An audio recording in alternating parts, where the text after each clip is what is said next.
All right, hi everyone, let's kick it off. I'm ready. I hope you guys are also ready. You can type a message anytime here in the chat window.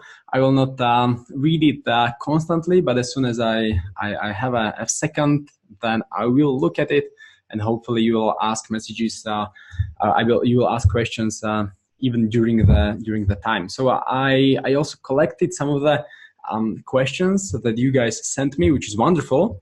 I have here questions from, I guess, at least 10 of you. So from Carlos, Petra, Martin, Jana, Anna, Richa or Richa. So quite a lot of questions that we can cover. But first, let's kick it off with some introduction. Like, how can we hire C# developers? What does it actually mean? Let's look first at the technology map. I will share my screen here with the technology map. Today, we'll be talking about the C# language. We talk about developers who use C# language to develop applications. And you could see here on the bottom right, the .NET Framework, .NET Core, and Xamarin. So these are the frameworks that developers using C# actually use on a daily basis. So we'll be talking about what is the difference between .NET Framework, .NET Core, what is Xamarin. I'll stop sharing the screen now. And before we jump on the particular topics, I would like to tell you what could we cover today. So we can talk about the ideal developer, like who is the C# developer. I have a video that I can play. It's about I don't know, less than a minute long, about a developer, like his self-introduction. So this is something we'll be talking about. We can look at the standard job description, so we can look at why some of these things don't make any sense anymore. We will look at your questions, obviously. So thanks again for sending them over. And we can also look at some of the profiles on LinkedIn if we still have time. If you have any question, you can type it in the chat. I'm happy to respond. All right, does it make sense? Cool. So let's start with the developer introduction first. So I'll share this video with you. It's this one. Okay.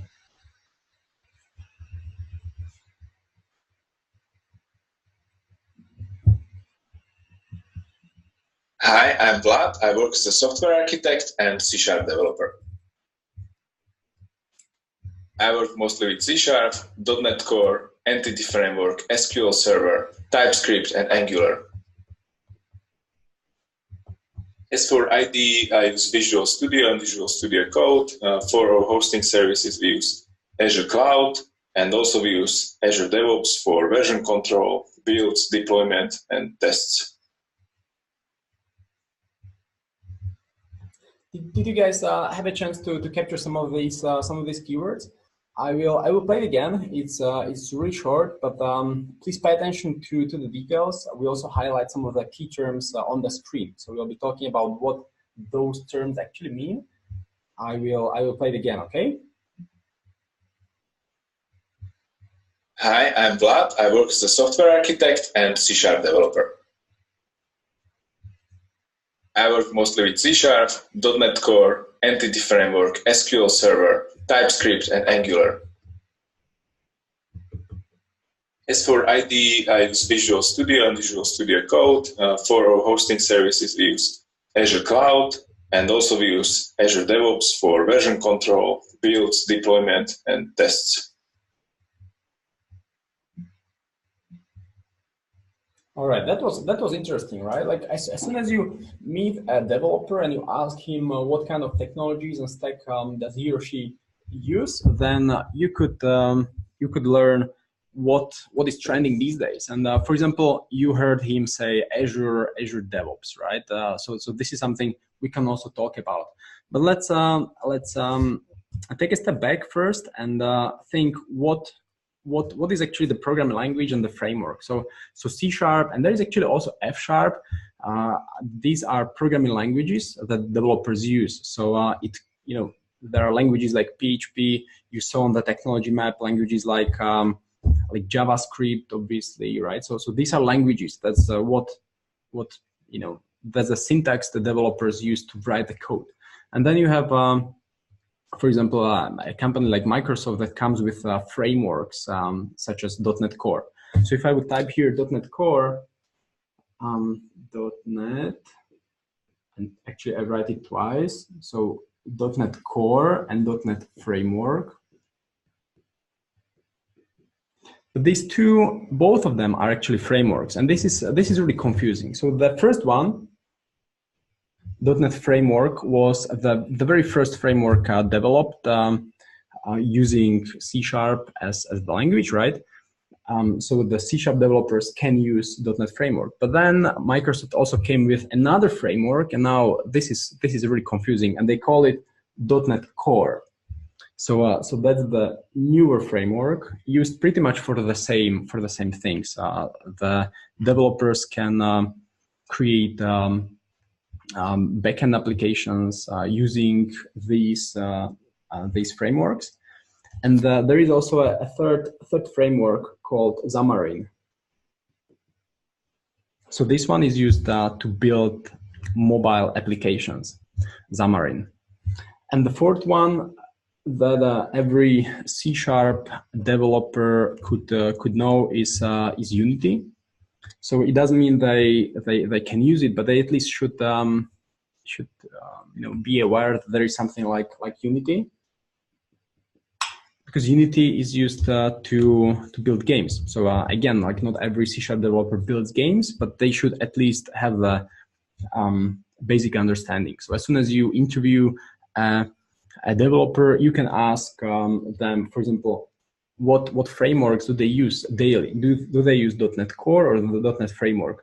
Do they use Xamarin to build mobile applications? Yes or no? Does it make sense so far? Xamarin is used to build mobile applications. I'll type it here so you guys don't forget. Okay, mobile apps. Okay, so Vlad, during the video introduction, mentioned he uses .NET Core. He also mentioned some other technologies. So let me just clean this up, and I'll highlight some of the others. So what did he mention? He wrote TypeScript.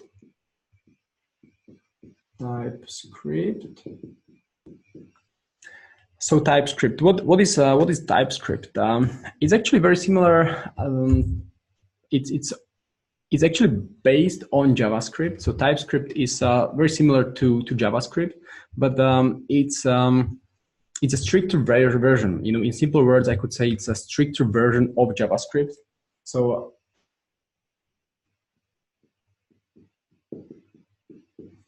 there was JavaScript, and then someone came and said like, hey, this is just too vague.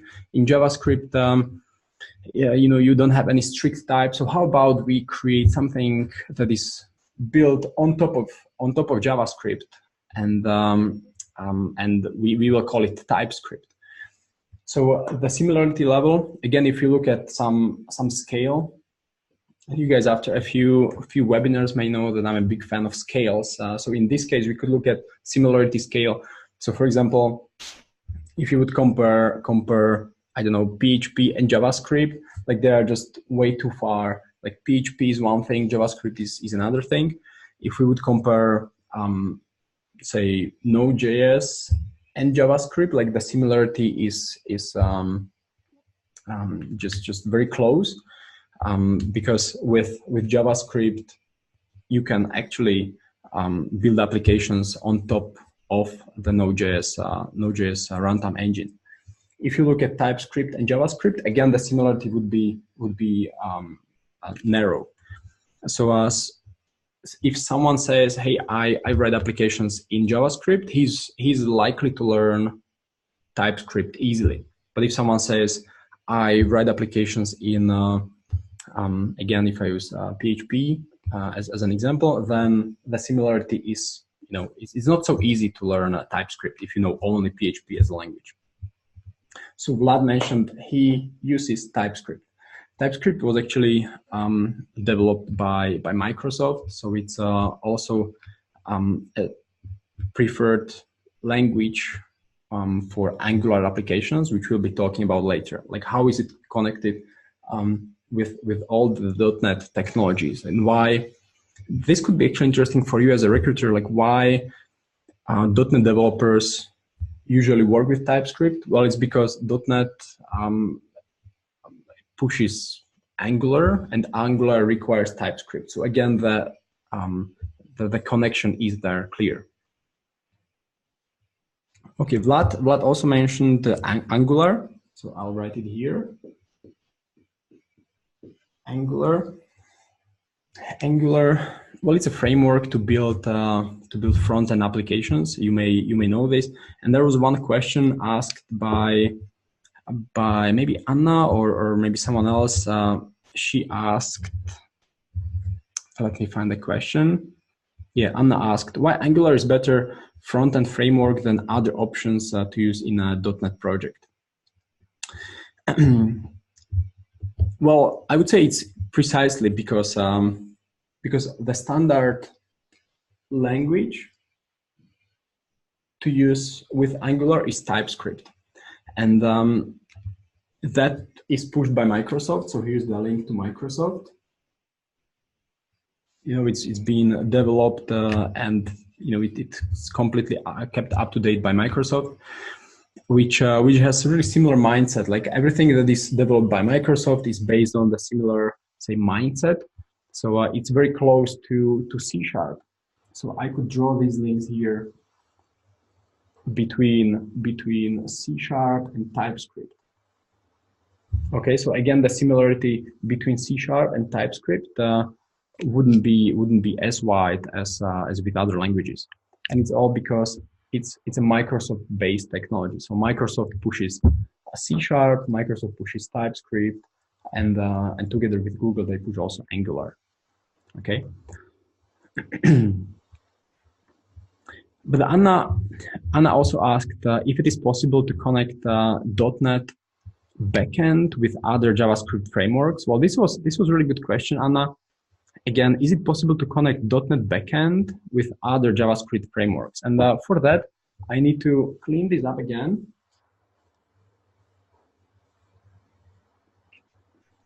And demonstrate what is used where. So here, somewhere here, you could have a backend system, and you also have a front-end system. So say this is backend system, and this is front-end system. So here on the backend system, you could use, say, a .NET Core, and on front-end, you could use Angular. So this is very common. So whenever you are recruiting a developer, say a full stack developer, he or she is likely to know both .NET Core and Angular. Okay, so he or she is likely to know both. As soon as well, what does it mean full stack developer? Maybe I should back up a little and explain.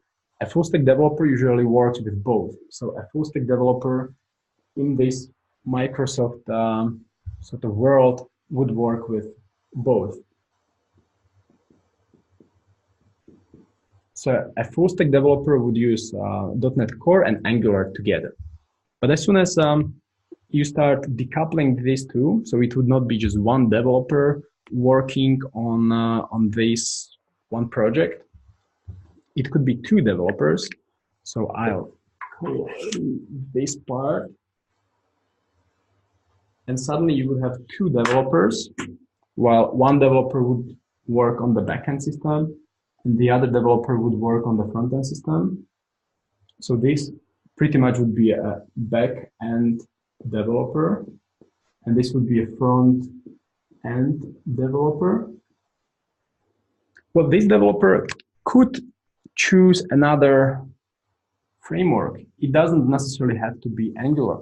Now, we could talk about React, we could talk about Vue, We could talk about, well, Angular, obviously.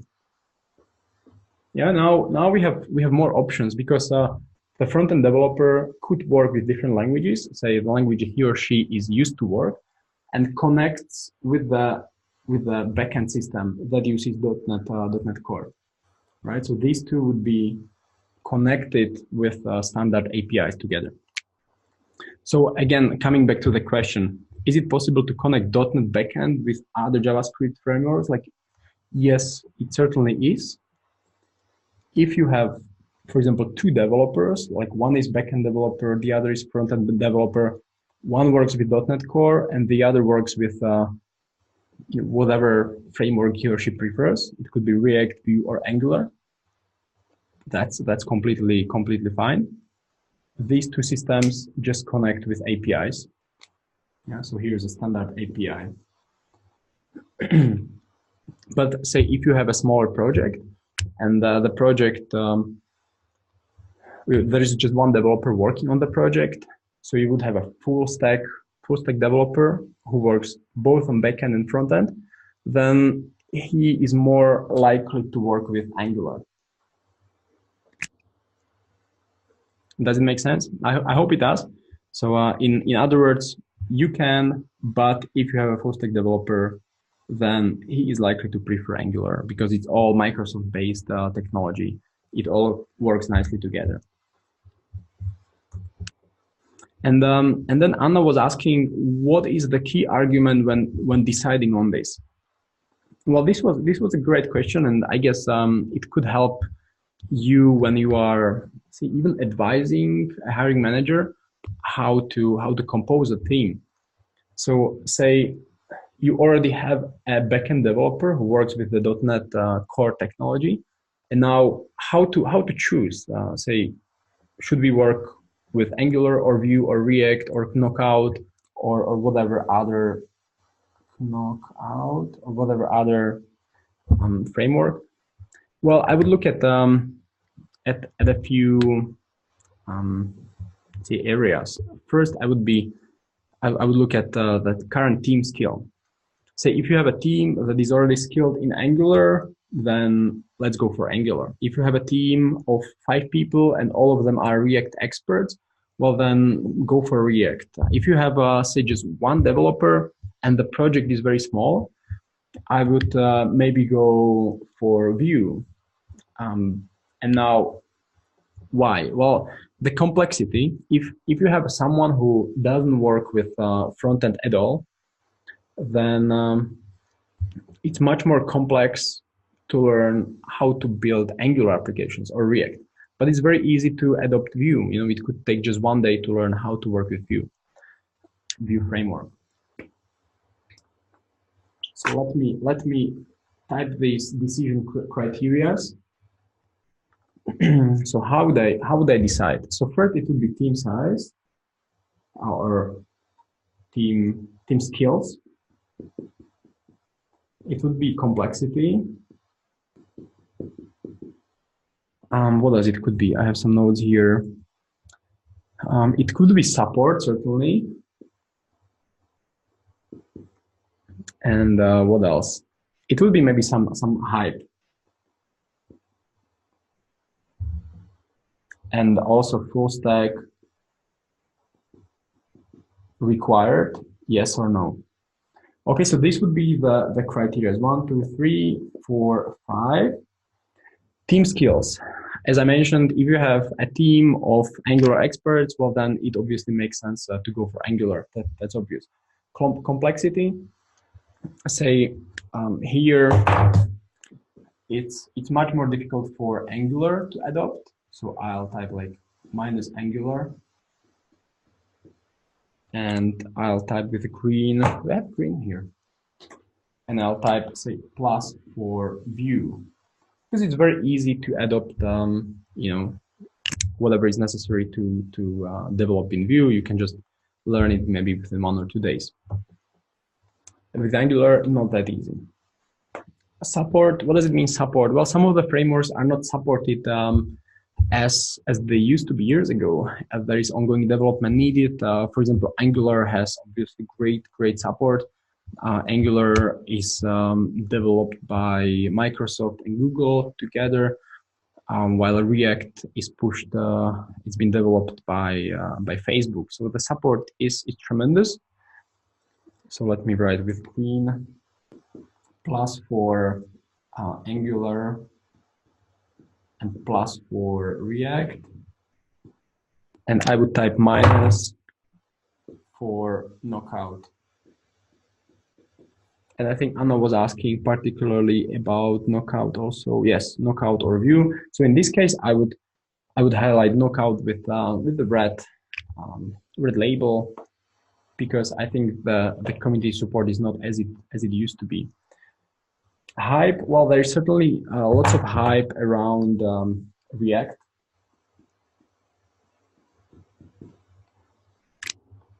And this is just sentiment, right? I would say there is a little more hype around React than Angular. So that's why I choose React here. But Angular is also cool, right? But if you want something really, really cool to attract developers, and this is something you also ask me, how to attract developers, well, then go for a technology that is, there is lots of hype around these days, and that's precisely React. And full stack team is the last criteria. Do we have a team that needs to specialize, or do we have one or two full stack developers? If we have full stack developer, then I would go for Angular. And otherwise, you could go for Vue or React or some of the other frameworks. Okay, so this is a rather longer answer to Anna's brief question. What is the key argument when we decide on what framework to choose for the front-end system if .NET is on the back-end system? Okay, does it make sense? So we look at team skills, complexity of the framework. I hope that's obvious. Support, hype, and team. It's related to team skills, but this is, does the team work also on the backend system? Okay. I'll check if there are no questions. No, there are no questions at the moment. So can you guys see it? Is the font big enough? Maybe I can just bring it a little closer. Okay, so this answers Anna's question. Okay, so we covered some of these topics that I wanted to start with. Now, let me go through some of these questions because they are really great and fit to what we talk about right now. So, for example, Carlos asked, "Hey, I have something that is cool. Maybe we use already some hypes technology, some framework. How to find suitable candidates? Where to find them? Like LinkedIn is such an obvious option that I will not even talk about that one. But you guys may not know that there are certain communities on Slack. Do you guys know about Slack and how to use Slack to source candidates? So now we talk about C#, right? So there are at least two Slack groups that I know about, and I can paste you a link here. Okay, I'll paste a link to the chat. Okay, so first one, and the second one is by Microsoft. So there are two. So the first one is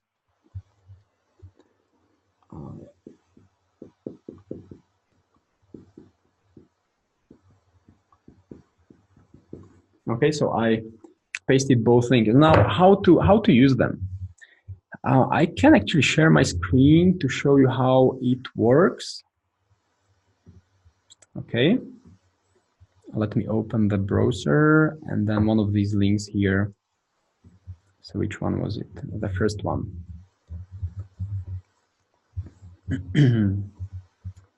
Okay, I'm about to share my screen. Where is it? Here. Okay, so I'm sharing my screen. I hope you guys can see it. I go to Tato Coder, and you can see here an option to, yeah, here's the sign up page. Okay, you can sign up, just enter your email here. I already did that, so I'll skip it. And as soon as you enter your email, you receive a link. And in the link, as soon as you click on the link, you will be able to join the ASP.NET Core Slack group. So if you guys don't know Slack yet, I strongly recommend to get familiar with the tool. It's really great. We use it in a company. It's a team chat app, but also communities use it. You can create channels, you can send direct messages, but you can also join a channel. So here I'm in general channel, so that's the default channel where everyone joins by default. But then you can also join a channel. Oh, where is it? No, just click on the channels, and then here find jobs. And this is a channel. Here it appears on the left. Here is a channel where you can post jobs for C# developers. So this is a community of C# developers. There could be, I don't know, 10,000 developers. You could see some of them are online, like for example, this one is online. You can search them. Okay, so I'll not write any message to anyone right now, but you could see there is also some conversation among the developers. It was today, some conversation yesterday. So people join it to learn, but there is also the channel to post job offers. And here it's important to know how to attract these guys, right? This is something we'll be talking about a little later. So this is one of the channels you can just use. And then obviously similar communities on Slack are for different developer profiles, like for PHP profile developers, there are PHP communities and so on. All right, so I'll stop sharing this screen now.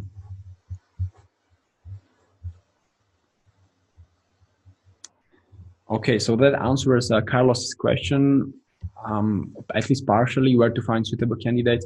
We could dive deeper. There is so much more, but at least these two you can start with to get yourself familiar with Slack, because Slack is used heavily by the developers. And as soon as you just mention to a developer, hey, I'm on Slack, I use Slack, then again you raise in their eyes, literally. Okay, and then Petra and Martin together, they asked how to attract developers, how to attract the talents. And as soon as you, for example, are approaching developers in this Slack community, you cannot really send any long job description. That just doesn't make sense anymore. So one of the things we do, even at the Geek Recruiter Academy, we rewrite some of the job descriptions. And I could show you an example of a job description that just doesn't make any sense. I have it here with something highlighted. So again, I'm going to share my screen.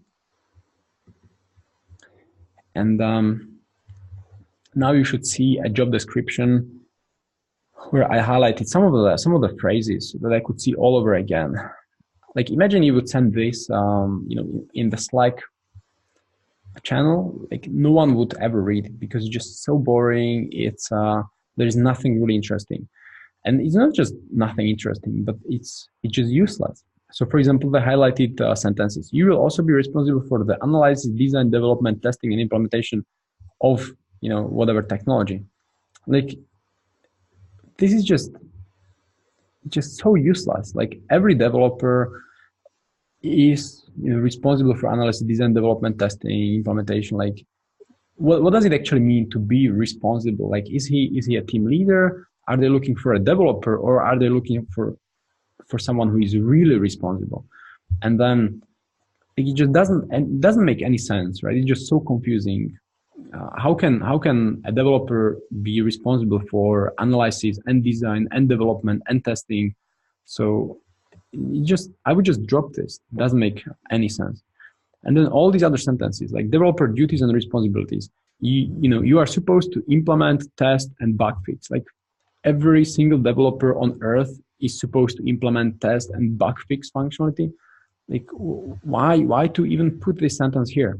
Same with the last bullet point. You are supposed to design, build, and maintain efficient, reliable C# code. Well, again, like just I don't know. I'm speechless. Like this is just so useless. Next, here requirements. Experience with HTML. Experience with HTML. Like what does it really tell us? Like again, I would say every single developer has experience with HTML, because what can you do these days if you work with some website? Like you cannot really not know HTML. And then again, how deep you go with HTML, you cannot even go too deep, because HTML is just markup language. It's not even a proper programming language. You can only mark up. For those of you guys who don't know, I was actually talking about this during the previous webinar, but today I just say, so you have some text, and somewhere here would be written Michael. And now imagine on the website you want to make the name, in this case, bolder, right? So you would write some special markup here with different colors maybe.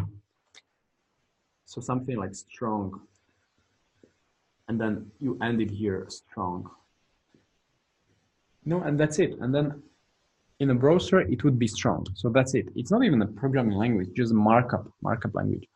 So every single developer who is developing applications, websites, whatever, has some experience with HTML. So this is totally ridiculous to write here. You should have experience with HTML. Unless the client would require some really deep level of HTML knowledge. So say, and this would be maybe something special about the job, like you are developing a mobile website for disabled people. So then you need some special know-how, like how to solve that particular problem. And then it totally makes sense to highlight it. But then you need to write more about it. Bachelor's degree in computer science and engineering, again, just so useless these days. There are countless of developers going through Udemy, Udacity, Coursera courses. So unless you are Google or Facebook or some of the other companies that have thousands of job applicants, then it makes no sense, in my opinion, to even list it here. Because anyways, as soon as you have a candidate who is willing to start tomorrow, and he doesn't have a degree, you would anyways hire that candidate, right? Like why would you not hire him or her? Experience with web services development. I would also highlight this one. It's just so useless, doesn't tell anything. So there's maybe one or two. This is important. You should be proficient in C# and .NET. Well, it's actually not even properly written. So it's C# and .NET. It should be like this, right? Because C# is a language and .NET is the platform. So it's not even properly written. And here I highlighted the 3+ years of software development experience. Well, again, in my view, it makes no sense to write it this way, because you are not, say, hiring an accountant. With accounting, it could make sense because you want either someone who has been in it for 2, 3, 5, 10 years, 15 years. But with a C# developer, I would rather say rephrase it to, hey, we are looking for some senior developer who is developing applications for the last 15 years and has at least 2 years experience with C#. And why this difference? Well, because developers change programming languages, they change tools. So look at someone's say time frame or lifetime. So in the first 20 years of his or her life, he would be just going to school and learning, and then he or she starts working, becomes a developer. So it could be 10 years working as a developer. So it could be PHP, because 15 years ago PHP was a big thing, so lots of developers started actually with PHP. And now for the last 2 years he or she started working with C#. So the developer could be a very, very, very good backend developer or full stack developer. He could know all the design patterns, have lots of experience with large systems, but he only has 2 years of experience with C#. With this job description, you would immediately disqualify him or her, but he might be super experienced developer. So I would rephrase it to, we are looking for someone who has, say, 10 years of experience and at least an intermediate level of C# knowledge. While the C# knowledge could also, he could actually also work with C# 3 years ago or 4 years ago for a limited period of time. That's, developers change program languages frequently. Okay, here is also written the developer should provide support to end users. I would actually not write this sentence here, because I know that it repels quite a lot of developers. So if we talk about how to attract, we should also talk about how or what repels developers. And I would say one of these sentences could repel developers, because they just want to code. They don't want to talk to end users. They don't want to go to a coffee shop to talk to customers and so on. So to provide support to end users, at least from my experience, is distracting, and they just want to work on the task. So unless this role is a full stack developer, someone responsible for innovation or product development, or role slightly different than just C# development, then I would just drop this sentence here. Okay. So design, develop, and again, this you should design, develop, and test new features. Like, why this is here? Like, this is just so obvious. Every developer designs. I mean, not the graphical design, but and software architecture, software design. Then he or she develops, and then is supposed to test. Although lots of developers don't test. So this doesn't make any sense. We don't have too much time to rewrite it, but we could literally figure out what really matters. Maybe we could do it inside the academy, during a dedicated slot. Like, what really matters? Pick some of these exciting things, some of the technologies that developers like to hear, to work with, and recreate the job description around that. Okay, I'll stop sharing right now. If you have any question, then let me know. Otherwise, I'll proceed. And I'll answer another question. So Yana asked how to motivate the candidates to change the job. It's actually very similar to how to attract developers. So the first part of the answer was with the job description. We already looked at the job description. You cannot really send the job description like the one I just showed you. It's just no-go. So first, make sure you know what you are talking about. Make sure you know the technologies. Make sure you know the stack, and you know what matters to developers. This is actually the added value of Geekculture Academy, Geekculture training, because we don't teach you some generic stuff, but we look at the technologies and then we show you what really matters. So after job description, I would highlight actually the company or the team. So let's start with company.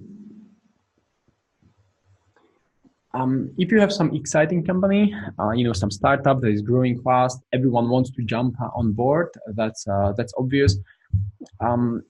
If you have a company that is mission driven, that's always a plus. So these two I would highlight. I would not highlight anything like, hey, come and join for 40-year-old company, because usually developers immediately imagine all the legacy systems, and it's never good. 3, team. When I think of team, I like to talk to the team members so that I can present to the candidate some of the, say, like what's the environment, what are the team members, what are the core values of the team members. If it is a smaller team, then I like to talk to them one by one or just on a call. So I certainly talk more about the team, and I would actually say that the team is more important than a company, or in other words, it could offset a great team could offset lots of negatives in a company. So if a great team, people like each other, they work together, they have some fun after work, they could join even rather boring company that works on some legacy system. So I usually focus more on the team than the company. And what is also important is to think about the best practices that the team adopted. Okay, so within a company, especially a bigger company, there could be 10 teams, hundreds of teams, and they could be on a different maturity level. So some of them could adopt best practices in terms of continuous integration, continuous delivery, while some other maybe not that advanced, in other words. So when I talk to the team, I usually ask them, hey, what about your particular team? What kind of best practices are you guys used to? Do you have continuous automation, continuous integration in place? Do you do tests? How do you deploy? Do you deploy with one click of a button, and so on, right? Like you can really ask these questions of the hiring manager. So best practices for the team. Okay, what else? Well, tech stack, obviously. Now, if you talk about the C# development, the most say popular tech stack is based on Microsoft. So whatever is Microsoft based is usually attractive to C# developers. So Microsoft has Azure Cloud. So you could mention that hopefully the company you recruit for has already adopted Azure Cloud. If not, then maybe this could be the first task for a developer. So I would be either asking the team leader, hey, do you already have some of the services on Azure Cloud? If yes, great, I can talk to the candidates. If not, I would ask him immediately, hey, and can our candidate in his first few weeks implement some of the Azure Cloud services? And hopefully, again, the answer would be yes. During his onboarding, maybe he could experiment with some of these technologies. So, for example, Azure Cloud would be great. Okay, so in other words, Microsoft technologies. So again, we are talking about Angular, TypeScript, and so on. Okay, and of course. I cannot not mention no legacy. Well, there is always some legacy, right? But the less legacy the developer gets in touch with, the better. So if you could say something along the lines like, hey, you will be working on a new system in the company, then it's a plus. If you can say you are joining a startup and they have no legacy yet because it's just a 1 or 2 year old startup, then it's again a plus.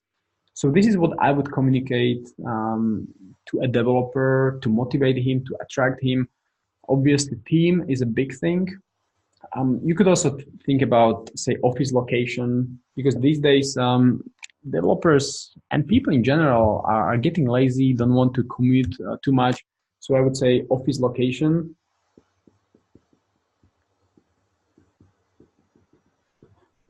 but I actually need to highlight the location. So when I think of office, I don't mean ping pong table or whatever thing that is inside the office and never used. It's nice to take photos, but you rarely use the cool things at the office. But location is what actually matters because it impacts your daily commute. So I would talk about location. If it is within 20 minutes, it's always great. So if you could say, hey, this is just 20 minutes from where you live, wow, this is something I would talk about. If there is home office, then I would also talk about the opportunity to take a few days off, or I mean not off like a holiday, but to work at home.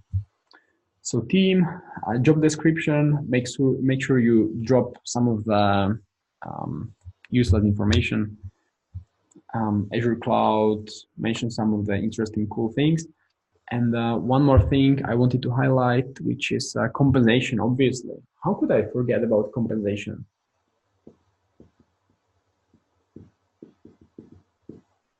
Okay, so compensation.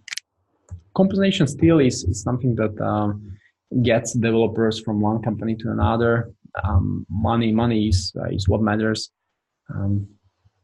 Together with the team, obviously, and the project overall. Well, I'm sure you guys can also brainstorm. We could go further and further. Maybe there is some really cool, interesting project. What I would maybe highlight is that you need to be creative. This is your arsenal. I could continue maybe with project, maybe with I would not focus on benefits that are like a massage once a month or language courses. Like, this is not really interesting, at least from what I've seen when we are talking to developers and recruiting them. This, for example, language courses are more for junior developers, maybe for students, university students, and so on, but not for senior developers. But a senior developer certainly is interested in best practices. Like, who these days wants to join a company that hasn't adopted best practices, a company that doesn't use Jira or another task management tool? Well, no, not really, right? Tech stack, no legacy system. So this is your arsenal. And then you guys as a recruiter, you need to be creative. You need to be creative and think, okay, now I have a client. I could choose this and this, or this and this, okay? And then be creative. So that was Jana's question. Okay, it's crazy how time flies, right? I answered only 4 questions. Petra Martin had the same question. Anna asked 3 questions. Okay, maybe. Actually, Carlos asked how to increase response rate, which is a similar question to how to attract developers. Here we talk about the funnel, the recruitment funnel, where you have developers in different phases. And say in the first phase, you have 100 developers that you just send a message on LinkedIn to. And in here, I would say it's super important to pick 1 or 2 things from your arsenal. So if you have a corporate client that has lots of legacy, then I would try to offset it with something else. Like, hey, we have a client. The project is not so cool, but the compensation is really important. That is really interesting. It could be challenging project, but still the compensation could offset it. So I would try to polarize it this way. I would not try to hide the legacy stuff because developers are not stupid. So rather highlight it and offset with something else. Okay, so in the first step, you want to highlight only, say, the language and the 1 or 2 core technologies, because there is no space for long messages. Like, you cannot send the super long job description in a Slack channel, right? So this is the Slack channel. You can just type maybe 2 sentences, and in the 2 sentences you can say, hey, we are looking for a C# developer who, say, who works with Angular as a full stack. We need a full stack C# developer to join our startup. So it's immediately clear that there is lots of growth opportunities. And you could say, and it's in central Prague or central Budapest, right? So developers immediately know if they can commute or if this is suitable for them. You don't need to go to details like, I don't know, we require MS SQL or we require Visual Studio knowledge or any of these things, because that just comes with the job. Okay.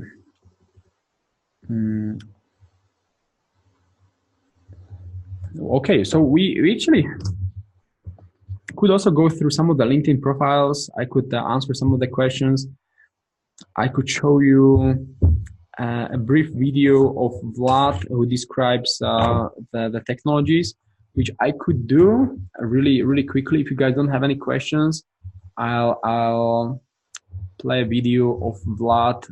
Within 3 minutes, he goes through some of these technologies, and I think it will be helpful. So let me share my screen again.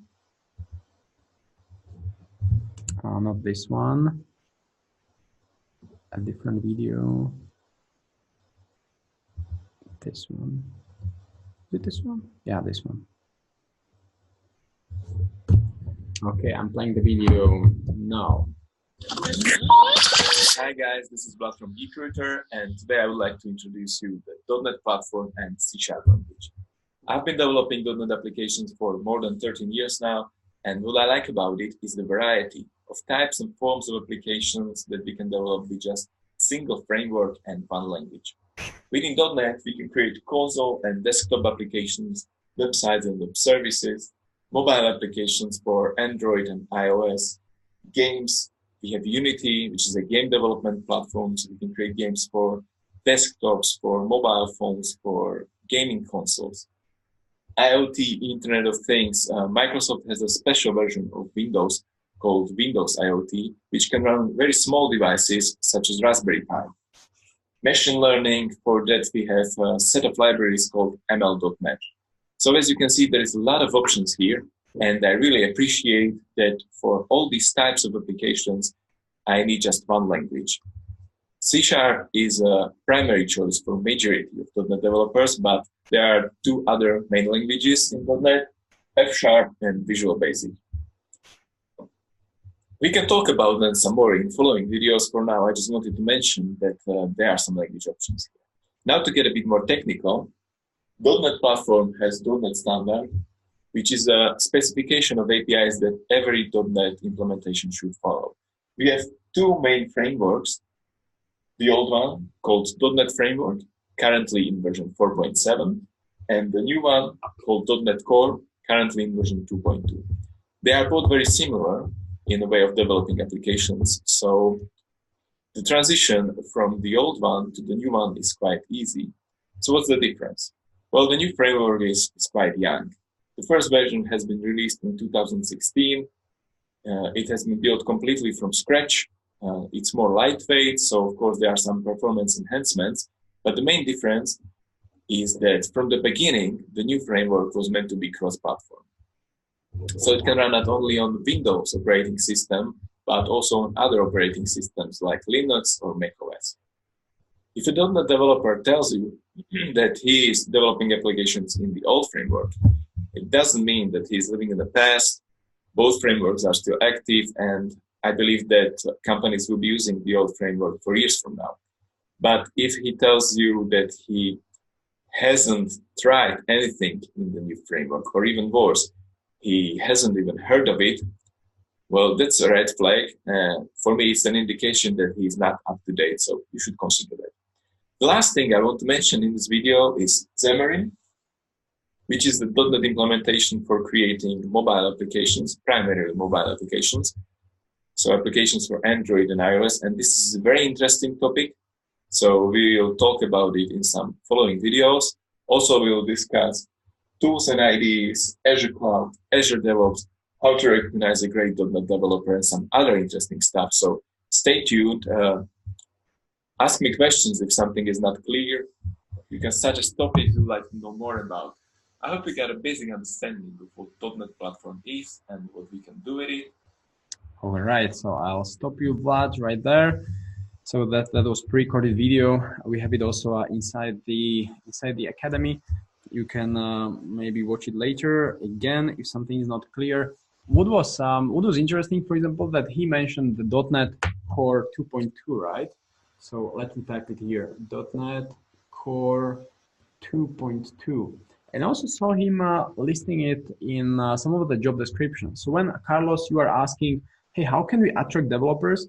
I think it could be very helpful again to mention not just .NET or .NET Core, but also list, hey, we need someone who works with .NET Core 2.2. It doesn't mean it's a requirement, but it's rather to attract developers, because a developer looks at it and says, hey, I work with 2.1, but I want to learn 2.2, or I want to see what the difference is.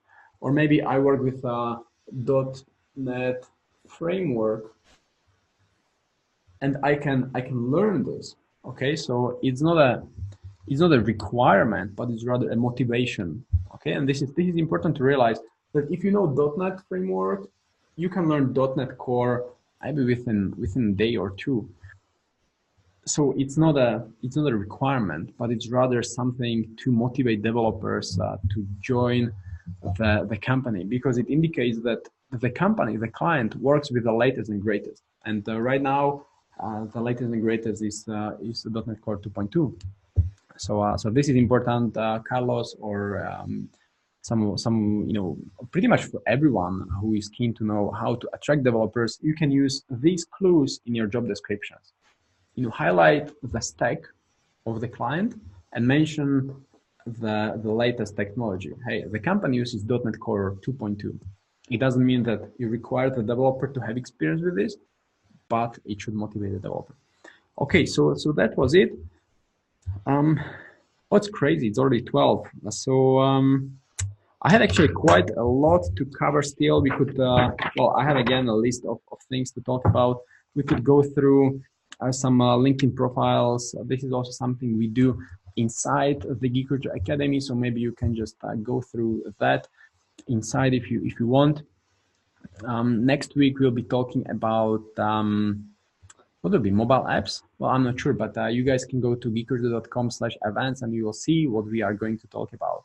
So overall, I'm really keen to share some of my and the other CTOs insights into how to hire developers, how to hire PHP data developers and so on, because we know how difficult it is for people who don't have that technical understanding, how difficult it is to hire developers if you don't really know what's the difference between .NET Core, .NET, and C# and .NET, like C# language, .NET a platform, .NET framework, the old one, .NET Core, the new one, .NET Core 2.2, the newest one.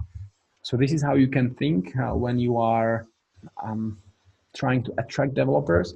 It's usually easy for the technical leaders because they know, right? But you can also learn this. You are a recruiter. You don't need to code in the technology, but you can learn how to talk to developers, what to mention, what gets them interested, what keeps them motivated, and so on. So to keep it short, I will wrap it up now. I hope to see you guys at the next webinar. You can also join the academy to learn more, where we go deeper, and we are with a team of instructors also keen to answer some of your questions. So stay tuned, and I hope to see you at the next webinar.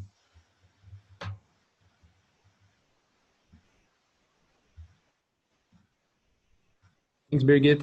Have a wonderful day. Thanks, Carlos. Thanks, Anna. Have a wonderful day, everyone. Thanks, Richa. Is it Richa or Richa? Next time I need to promote you guys to panelists so that you can respond also in real time.